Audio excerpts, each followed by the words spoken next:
let's go on a journey. We're gonna go back to the late 2000s. You're just a kid going to the store with your parents. You head over to the electronics and whoa, there's that game. The game you've been anticipating for so long.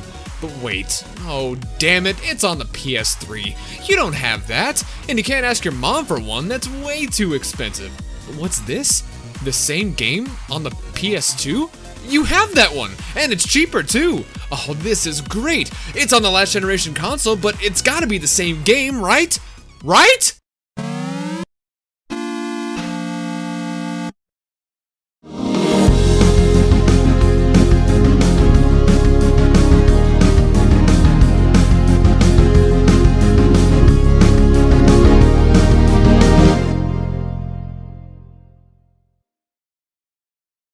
I'm sure you've all been there growing up. Maybe not that exact, but you know what I'm talking about. It's interesting to see what developers did with their projects when it came to putting it on multiple generations of consoles. A game on the system as advanced as the PlayStation 3 also having a version on the weaker hardware of the PlayStation 2?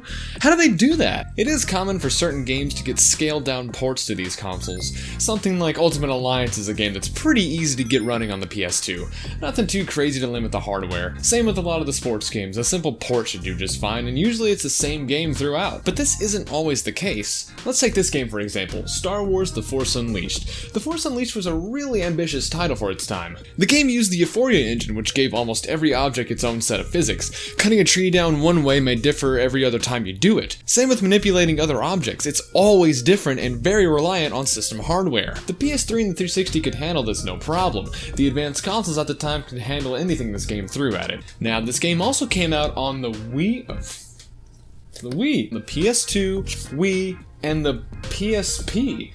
Now, we all know these consoles can't handle all those crazy physics engines and lightings, but here it is.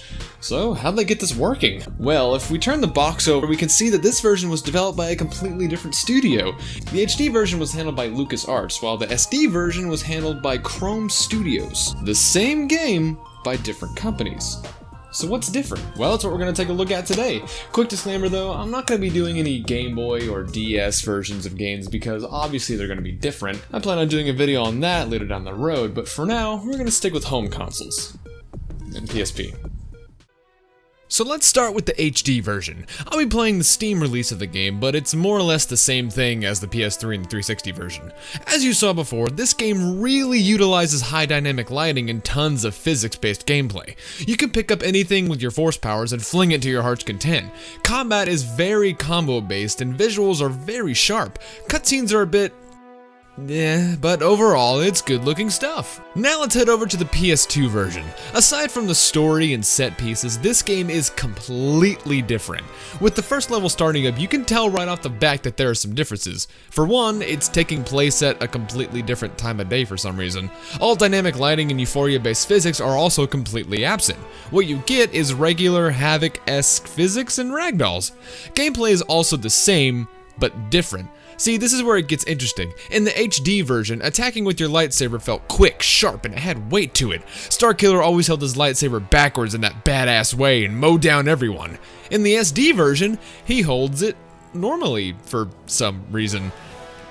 Not really sure how you get that wrong, it's all over the promotional art, but combat is still fast, minus the weight. He has two strings of combos that he can do here, and it's pretty easy to combine force powers with them so you can make some interesting moves. Mowing down large groups of enemies is a lot easier here. Using the Force in HD felt really good. Every object, person, or static had its own properties. They reacted to how you move them. To this day, it's still really interesting how all of this works together. But in SD, it's just animations. You can pick them up and move them around, but the real fun is just throwing them. No fancy animations. So that's just a couple of examples. Putting them side by side, you can tell a lot is different. Same story, same levels, although a few had to be cut. Not sure if it was because of time constraints or hardware problems, but it's not made clear. What's interesting is that even the SD versions have their own differences with each other. God, this rabbit hole just keeps getting bigger and bigger. See, Wii, PS2, and PSP have the exact same gameplay and story/levels. It's by the same team, so you'd expect that. But each version has their own exclusive thing that's a selling point for each system. Let's start with the PS2. This version is the most straight-to-it version. It's only the game. This was marketed to people who still had the older system but wanted to play the game. That's the selling point. With the Wii, it's a few things. First off, it uses only the Wiimote nunchuck. Woo! This was around the time that Nintendo really wanted to push motion controls as the next big thing. So you swing your lightsaber and go. But you don't really control your saber. All you do is decide which of the two combos to start by swinging left or right.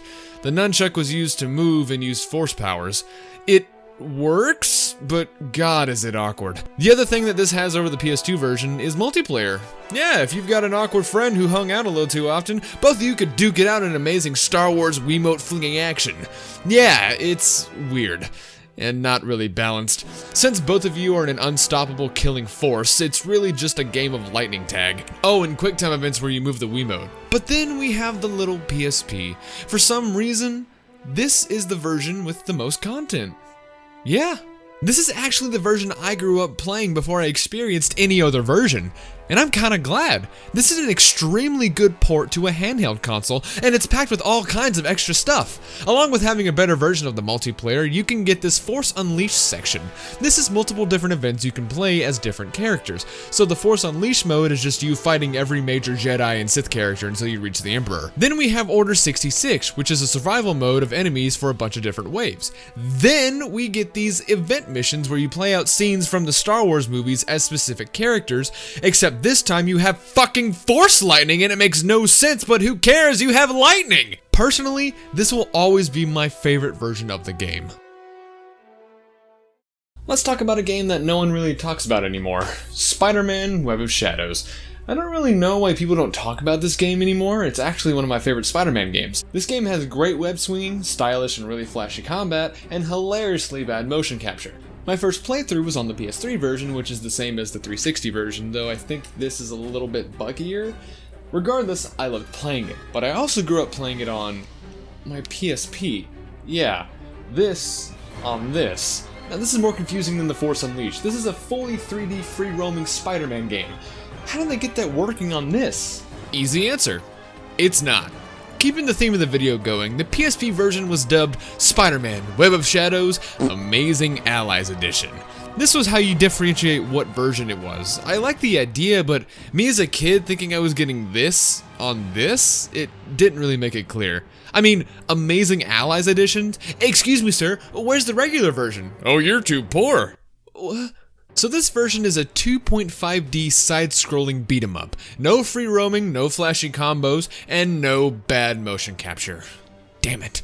This game is odd.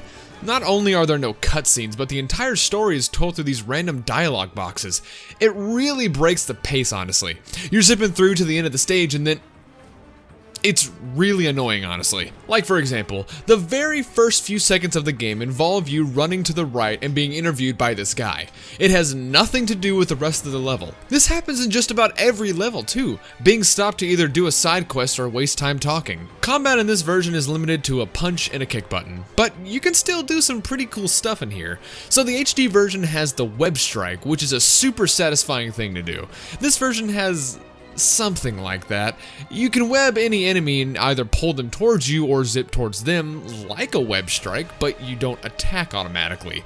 What happens next is up to you. You can also switch between costumes whenever you want, and like the HD version, the regular suit is the best one to use. Combat in the red suit is much faster and more fun to use. It's also pretty cool that this game had new lines recorded for it by the voice actors, but a lot of it is just bad. Dare to take the other from me. I will take the girl from you. Daddy, you tired? Maybe you should take a nap. Maybe you should shut up. That was weak. It's neat seeing this type of game being redone in a completely different style though. The HD version was way more serious and dark, while this is a lot more silly and lighthearted. And it's a nice addition that this version has bosses that aren't in the HD version, but they can be kinda buggy. During the boss fight with Kraven, I died while dialogue was playing, and that confused the game into thinking that dialogue was still being said, meaning all other game audio was extremely quiet except for when they spoke. I can smell your fear, Spider-Man. I wish all I could smell is fear. Do you ever wash your costume? Ugh.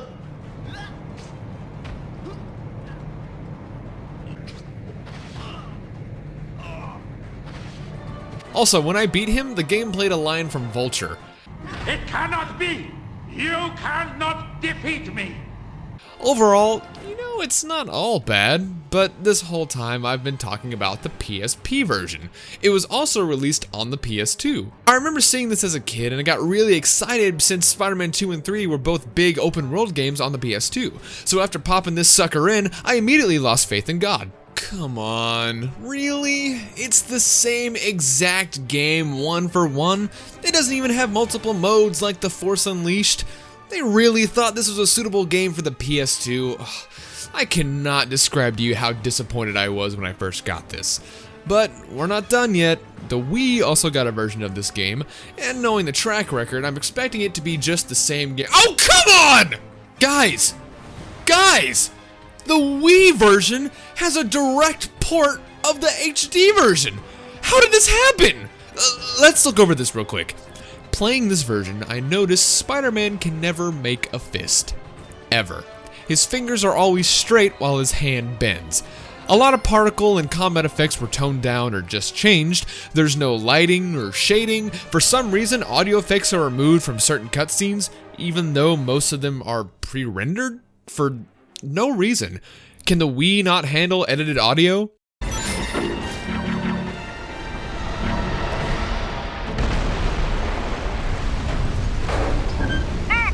Let's go! We've got multiple targets!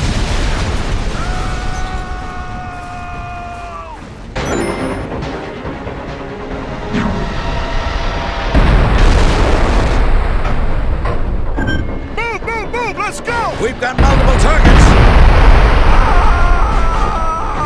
Oh, also, pre-rendered cutscenes from the HD version. Yeah, this looks really bad. I think the thing that really gets me is that this version is the only version where you can unlock costumes. I mean, you can technically mod them into the PC version, but this is the only version that has it directly. Overall, this is such a mixed bag. On one end, you get a disappointing 2.5D side-scroller, and on the other end, you get a really watered-down Wii port with forced motion controls. If you see either of these versions, just don't bother. Now this next one isn't as big as a shock as the last one. Sonic Unleashed released on almost every console known to man back in the day. It even had a mobile phone game. Jesus Christ, chill out, Sega. I'm pretty sure you're all familiar with the HD version of the game, widely considered as the best looking Sonic game to date 10 years later.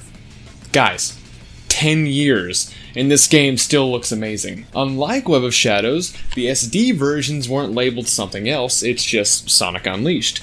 Looking at the back of all the boxes, it's starting to look pretty similar. But we all know, this couldn't possibly run on something like a PS2 or a Wii, so what's different? Well, the SD versions were developed by a company called Dimps, famously known for creating the handheld Sonic games. In Sonic 4. This is their first take on a fully 3D console Sonic game, so the goal obviously was to get this on this. So starting from scratch, they tried their best to recreate all of what Sonic Team was doing with their own resources. And I gotta say, it's not that bad. For something that was basically copied by another team, it's a decent effort getting the new modern Sonic game running on last generation hardware. Of course, there had to be some changes here and there. So you know how in the HD version you hold the boost button to, well, boost? Well, here you...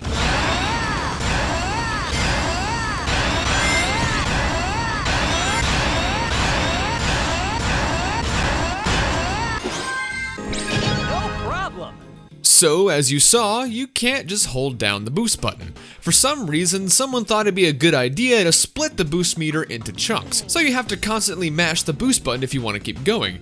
This is such a dumb design choice, I still don't understand it. The visuals also took a bit of a hit, but it still looks pretty damn good. I love seeing the sun rays, the light reflecting off of Sonic, seeing Sonic's body animate and react to what you're doing, and the texture work really isn't that bad. A big problem though is that the level design is extremely flat. Like, good God, nothing is happening. Pop back over to HD and you can see that something is always happening. Enemies everywhere, rings everywhere, obstacles to dodge, it's hectic. And then you come back here and...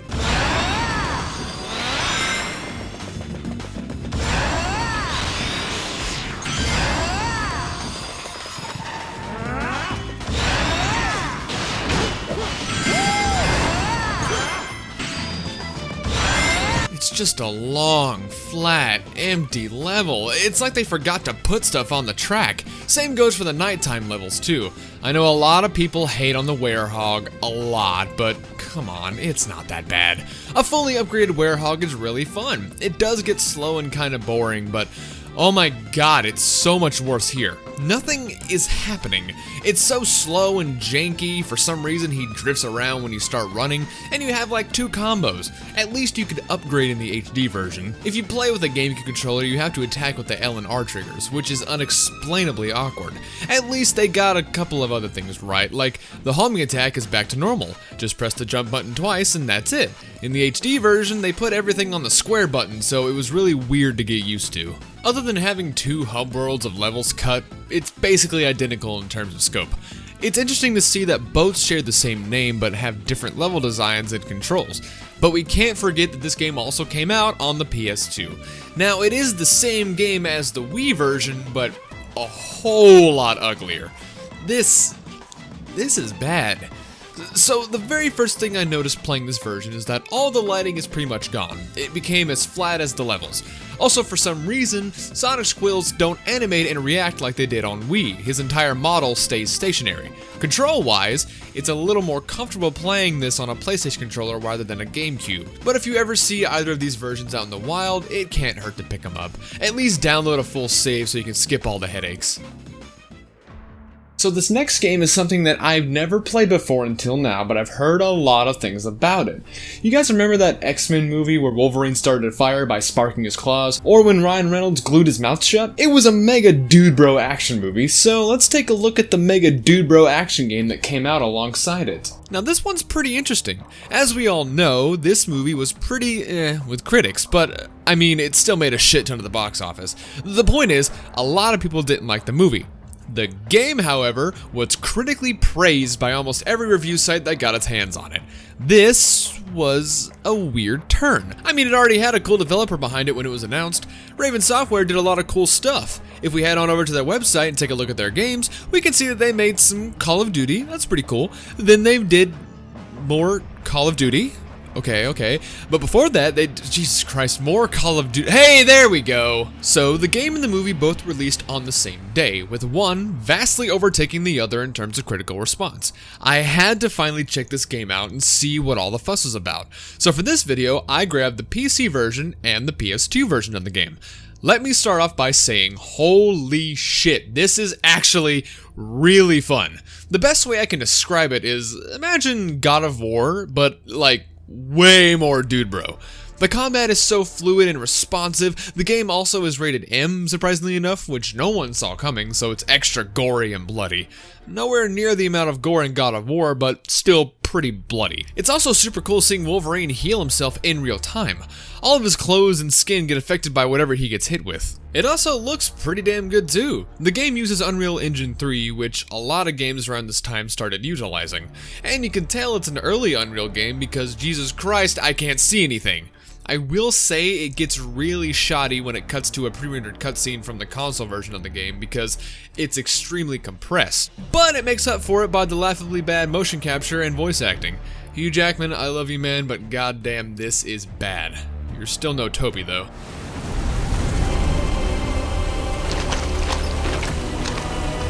Please, Kayla, stay with me. You're okay.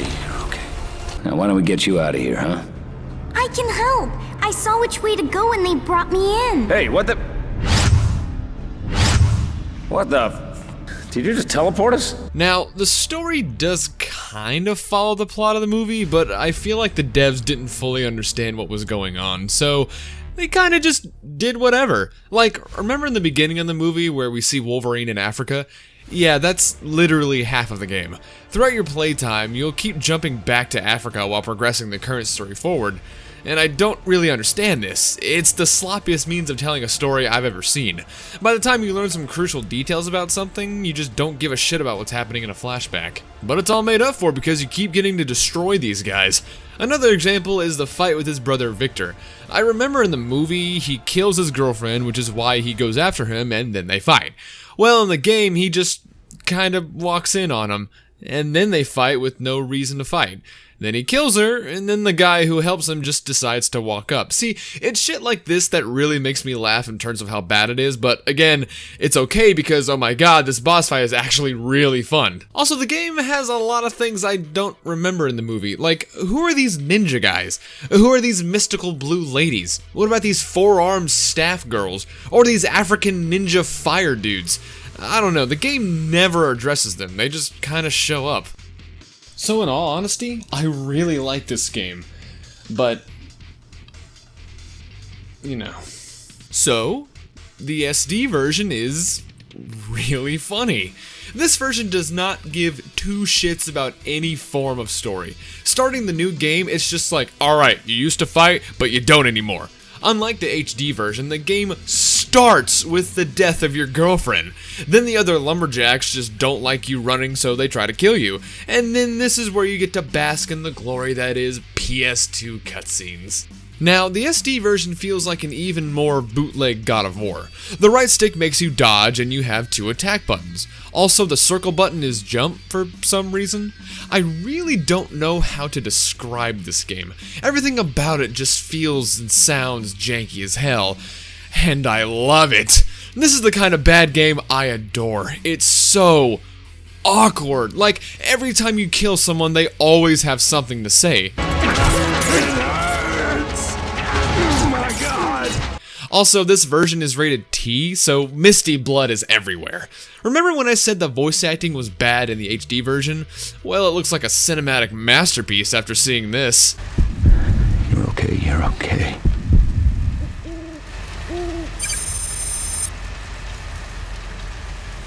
I'd know that stink anywhere. Creed. Creed!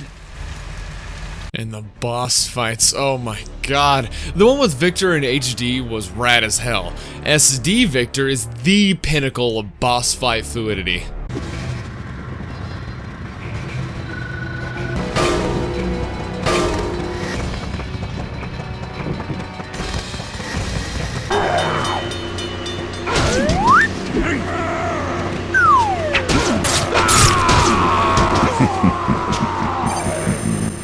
Not bad, little brother. But there's really nothing else here. The entire game is just the same thing followed by the same thing. Although, I did notice something after buying both copies. We have another Web of Shadows situation.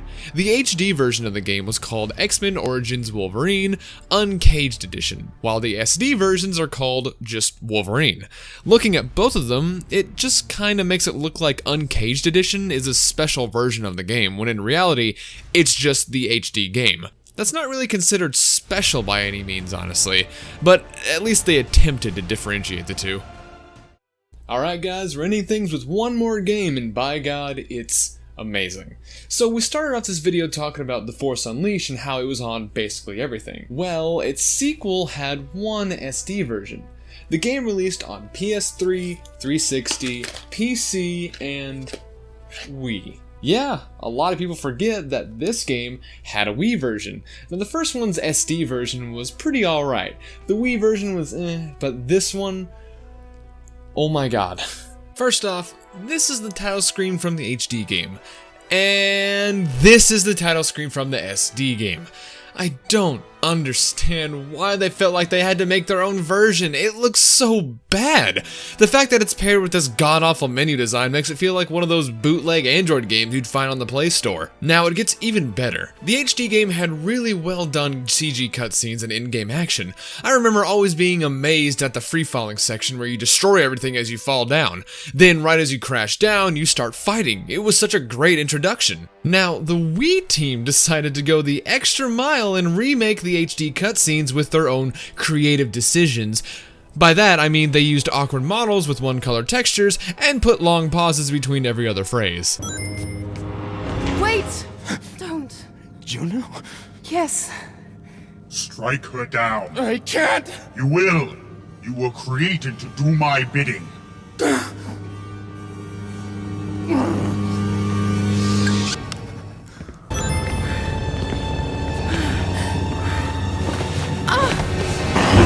Wait! Don't. Juno? Yes. Strike her down. I can't! You will. You were created to do my bidding.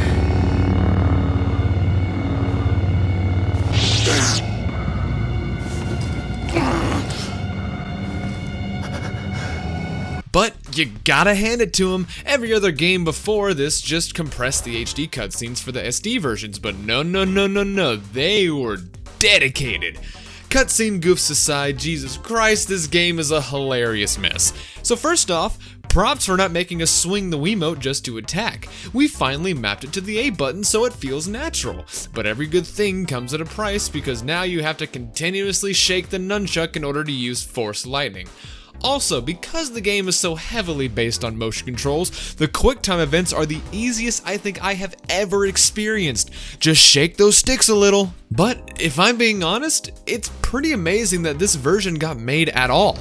Of course it was on the Wii because it was selling like crazy around this time, but this little team did everything from scratch. It probably looks pretty bad, but they attempted, and I love seeing that. It was just a small team that handled this, so you can forgive them for most of their shortcomings, like how the window glass is somehow over the lightsabers in this section.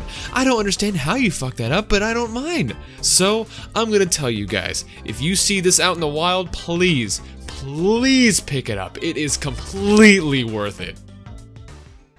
Now I know I said that was the last one, but we have one more addition from my good friend, POWPolurized. Hey Shbebly, hey everyone watching, I'm POWPolurized, you can call me Pow, and for this specific video, I thought one of the best games to bring up would be Call of Duty World at War. Which I have upside down. This is generally accepted as one of the best games in the Call of Duty franchise. While the series has had many blunders, they seem to hit all the right keys with World at War. They stuck to their classic roots with a fantastic campaign mode, expanded on the somewhat new online multiplayer aspect, and added a mode that is a staple in the series today, Zombies mode. Huh. I am starting to think that I may be in danger. However, there was a PS2 version. Call of Duty World at War Final Fronts was what the PS2 players got. And the amount of effort put into this main menu screen is a good indicator of what to expect for the rest of the game. While the PS3 version tried to push the shooter genre forward, the PS2 version took massive leaps back. It takes bland missions, bad graphics, stupid AI, and bad controls, stirs it all up and serves it to you on a steaming hot plate of crap. They even changed the control scheme, which didn't make sense to me considering the same buttons exist on both the PS2 and 3 controllers. Perhaps the stupidest part of all is that the bad campaign I mentioned is all you get. Call of Duty is popular for its multiplayer game modes, and World at War was unique for introducing the Zombies mode, and yet the PS2 version received no bonus modes whatsoever. You beat the lousy campaign in a couple hours, and that's it. In comparison, the IGN review score for the PS3 version was a 9.2, and the PS2 version received a 4.5.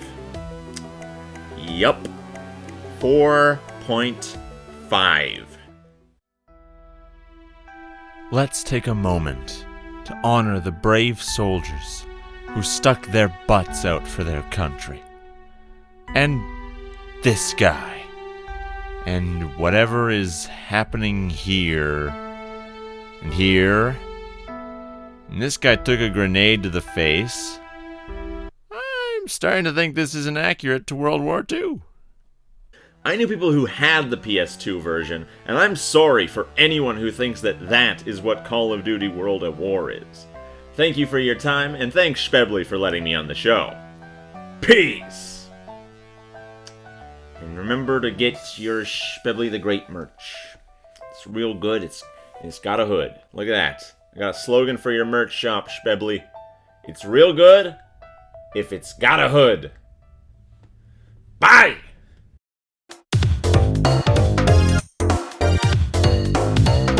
I was far more excited about getting to play as one of my absolute favorite cartoon characters of all time, Shaggy friggin' Rogers. Is that a joke? The fuck is the Flagstones? Wilma, when are we going shopping? As soon as I serve His Majesty's lunch. What the fuck is this? Who the fuck are you? 1 and 2 and then 3. Free! Free! Why was that not free? Now, going back to vehicles, stacking them was interesting, but what if we spawned multiple cars inside each other using the exact same coordinates? And oh my god. Okay, I was not expecting it to become a cannon. Let's get another angle of that. Yeah,